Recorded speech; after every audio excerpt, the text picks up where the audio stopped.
तीन गो जो संकल्प है, जब ये जनता का राज बनेगा तो इसका पहला संकल्प है, नाली गली बनो चाहे मत बनो, स्कूल अस्पताल जब सुधरी तब सुधरी, लेकिन साल भर के अंदर, याद कर लीजिए,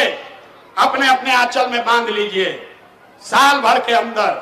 जितना आपके घर का सवांग गया है बाहर मजदूरी करने, जो बच्चे यहाँ पढ़ लिख कर बेरोजगार बैठे हैं, उसको सरकारी नौकरी हो या न हो, लेकिन सभी के लिए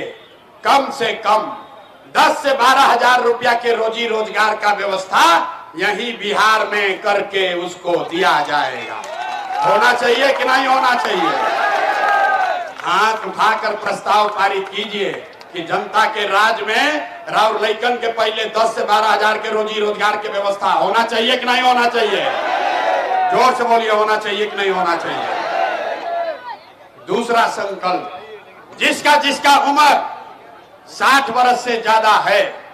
जिसका उम्र भी 60 वर्ष से ज्यादा है, अभी नीतीश कुमार आपको 400 रुपया भीख में दे रहा है पेंशन के नाम पर, तो ये तय हुआ कि जब जनता का राज बनेगा तो छठ के 1 महीना के बाद, याद रखिए, छठ के 1 महीना के बाद दिसंबर 2025 से 60 वर्ष से ज्यादा उम्र के हर महिला पुरुष को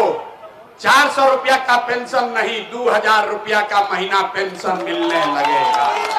होना चाहिए कि नहीं होना चाहिए? होके के चाहिए कि ना होके के चाहिए? 2000 रुपया पेंशन होके के चाहिए कि ना होके के चाहिए? तीसरा और अंतिम संकल्प, 10-12 हजार के रोजी रोजगार से जीवन ना सुधरी, 2000 के पेंशन से भी अब आपका जीवन नहीं सुधरेगा। जीवन तब सुधरेगा जब गरीब के बच्चों को पढ़ने का अवसर होगा। तो जब ये जनता का राज बनेगा तो गरीब को, जिसका जिसका बच्चा 15 साल से कम उम्र का है, समझ लीजिए इसको, जिसका बच्चा भी 15 साल से कम उम्र का है, वो गरीब घर का लड़का, आप अपने बच्चे को प्राइवेट स्कूल में भेजिए,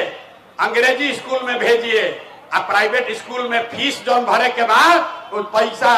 सरकार के ओर से रउआ लइकन खाती जमा कल जाई, तो आप बताइए कि गरीब के बच्चे को अंग्रेजी स्कूल में पढ़ने का सुविधा होना चाहिए कि नहीं होना चाहिए?